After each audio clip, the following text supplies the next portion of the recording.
اچھا، ایک چیز اکثر ذہن میں آتی ہے، اتنے وظائف ہیں، اتنی تسبیحات ہیں، اتنے اذکار ہیں، کون سا ذکر کروں؟ میرے آقا کا بھی فرمان ہے، مفہوم ہے، تھوڑا کرو پر وہ ہو جو روز ہو، تھوڑا ہو پر وہ ہو جو روز ہو۔ جیسے ہر دوا شفا ہے، پر میرے لیے کون سی دوا شفا ہے؟ ہر دوا بیماری کا علاج ہے، ہر جڑی بوٹی بیماری کا علاج ہے، ہر گولی کیپسول ٹیکا بیماری کا علاج ہے، پر میرے لیے کون سی دوا ہے؟ اگر آپ کو اللہ کا کوئی نیک بندہ مل جائے تو اس سے اپنے اذکار منتخب کرا لے، اور اس سے بڑا فائدہ ہوتا ہے۔ اور درود پاک سرور کونین صلی اللہ تعالی علیہ وسلم کے احسانات کا استحضار ہو، ماں کا احسان، باپ کا احسان، استاد کا احسان، کسی محسن کا احسان، پر کائنات میں سب سے بڑا احسان میرے کملی والے کا ہے، میرے آقا کا ہے۔ کیوں کر یار مناواں ہو، اے دکھ سانو ہر دم راسی، روندی ہی مر جاواں ہو۔ توجہ سے کرے، دھیان سے کرے، اللہ پاک مرنے سے پہلے اسے جنت میں اس کا محل اور اعلیٰ مقام دکھائیں گے، اور وہ اس وقت تک اللہ اس کو موت نہیں دیں گے جب تک کہ اس کا اعلیٰ مقام اس کو دکھانا ہے۔ السلام علیکم ورحمۃ اللہ وبرکاتہ۔ 22واں روزہ ہے۔ اچھا، ایک چیز اکثر ذہن میں آتی ہے کہ اتنے وظائف ہیں، اتنی تسبیحات ہیں، اتنے اذکار ہیں، کون سا ذکر کروں؟ ایک سوال یہ ہے کتنا کروں؟ زندگی کے اور بھی اللہ نے ضروریات ساتھ لگا رکھی ہیں، مجبوریاں بھی ساتھ لگا رکھی ہیں۔ ایک تو یہ بات ہے کہ میرے آقا کا بھی فرمان ہے، مفہوم ہے، تھوڑا کرو پر وہ ہو جو روز ہو، تھوڑا ہو پر وہ ہو جو روز ہو۔ آج تو دن رات ایک کر دیا، کل تھوڑا بھی نہ کیا۔ ایک تو یہ درخواست ہے، اللہ زیادہ کی توفیق دے اور زیادہ پہ استقامت ہے تو اور خوشی کی بات ہے۔ یہ بھی بات عرض کر دوں، زیادہ کی توفیق دے اور زیادہ پہ استقامت ہے تو اور خوشی کی بات ہے۔ لیکن اگر تھوڑا ہو اور مستقل ہو، بس وہی جو چلتا رہے، ایک تو یہ ہے۔ دوسرا یہ ہے کہ میرے آقا کی بارگاہ میں ہر طبیعت، ہر مزاج کے لوگ آئے، ان پڑھ بھی آتے تھے اور بہت زیادہ ان پڑھ بھی آتے تھے، دیہاتی جسے آرابی بدو کہتے ہیں وہ بھی آتے تھے۔ نبی تو میرے آقا کی شفقت تو سب کے ساتھ تھی، محبت تو سب کے ساتھ تھی۔ اب ہر بندے کو ایک تسبیح بتاتے تھے، ذکر بتاتے تھے، اعمال بتاتے تھے۔ اب ایک بندے کا سوال ہے کہ میں کون سا ذکر کروں، کون سا عمل کروں؟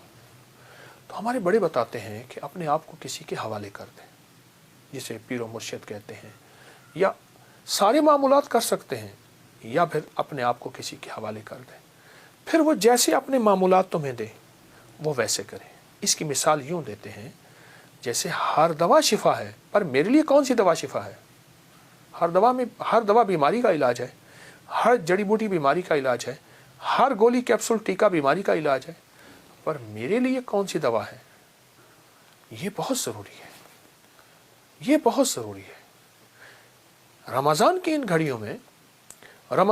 گھڑیوں میں جب اللہ کی رحمت وسیع ہے تو اپنے اذکار بھی وسیع کیجیے۔ میں ساتھ یہ بھی عرض کروں گا، لیکن اگر آپ کو اللہ کا کوئی نیک بندہ مل جائے تو اس سے اپنے اذکار منتخب کرا لے، اور اس سے بڑا فائدہ ہوتا ہے۔ انسان جو ہے وہ پھر اس ترتیب سے اس روحانی دنیا سے چلتا رہتا ہے، اور جب چلتا رہتا ہے تو انشاءاللہ اس کی طرف خیریں متوجہ ہوتی ہیں، رحمتیں متوجہ ہوتی ہیں۔ میں آج آپ کو ایک نصاب دیتا ہوں، وہ 3 تسبیحات کا نصاب ہے۔ ایک تسبیح تیسرا کلمہ، ایک تسبیح درود پاک، اور ایک تسبیح استغفار کی۔ تیسرا کلمہ پڑھنا ہے اللہ کی عظمت کے استحضار کے ساتھ۔ دیکھیں، میں ایک بات اکثر عرض کرتا ہوں، ہم دعائیں پڑھتے ہیں، مانگتے نہیں ہیں۔ ہم نے یہ ایک تسبیح مانگ کے پڑھنی ہے۔ سبحان اللہ، اللہ کی عظمت کا استحضار، والحمدللہ، ولا الہ الا اللہ، واللہ اکبر، ولا حول ولا قوت الا باللہ العلی العظیم۔ اور درود پاک سرور کونین صلی اللہ تعالی علیہ وسلم کے احسانات کا استحضار ہو، ماں کا احسان، باپ کا احسان، استاد کا احسان، کسی محسن کا احسان، پر کائنات میں سب سے بڑا احسان میرے کملی والے کا ہے، میرے آقا کا ہے۔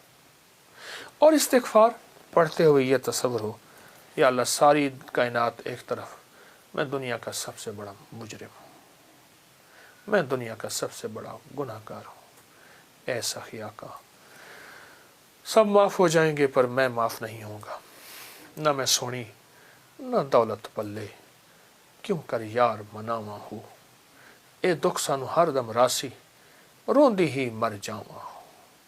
استغفار اس کیفیت کے ساتھ، استغفار اس کیفیت کے ساتھ۔ ایک درویش نے یہاں تک فرمایا جو 3 تسبیحات صبح شام اہتمام سے کرے، صرف 3 سال، 3 تسبیحات صبح شام 3 سال اہتمام سے کرے، توجہ سے کرے، دھیان سے کرے، اللہ پاک مرنے سے پہلے اسے جنت میں اس کا محل اور اعلیٰ مقام دکھائیں گے، اور وہ اس وقت تک اللہ اس کو موت نہیں دیں گے جب تک کہ اس کا اعلیٰ مقام اس کو دکھا نہ دے۔ تو رمضان کی گھڑیوں میں ان تسبیحات کا اہتمام اللہ توفیق دے کر لیں، اور رمضان کے مبارک لمحات میں 22واں روزہ ہے، باقی 8 روزے باقی رہ گئے، تو یہ بھی کر لیں، 22 روزے باقی ہیں، ضرور کر لیں۔ لیکن چلتے چلتے میں ایک طبی ٹوٹکا بھی ضرور بتاؤں گا۔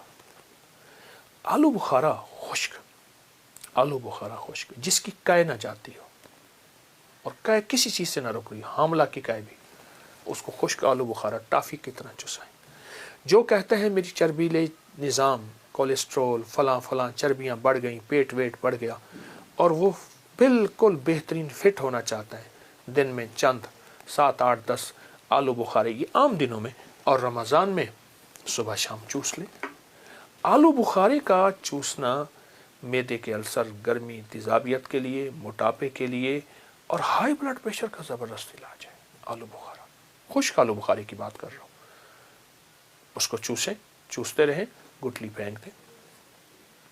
بہت فائدے ہیں اس کے، بہت نفع ہیں، موٹاپے کا علاج، پیٹ کے بڑھنے کا علاج، اور یہ ہائی بلڈ پریشر کا علاج، سخت پیاس کا علاج، سخت گرمی کا علاج، لو کا علاج، جلن کا علاج، اور اس کے علاوہ منہ کے چھالوں کا علاج، معدے کے السر کا علاج، بواسیر کا علاج، آلو بخارا منہ میں رکھ کے چوسیں۔ آپ رمضان ہے صبح شام 3 آلو بخارے چوس لیا کریں، رمضان نہیں ہے تو 3 سے زیادہ بھی چوس سکتے ہیں، انشاءاللہ آپ کو بہت فائدہ ہوگا۔ اور یہ 3 تسبیحات کا اہتمام اگر کریں، انشاءاللہ دنیا آخرت کا نفع ہوگا۔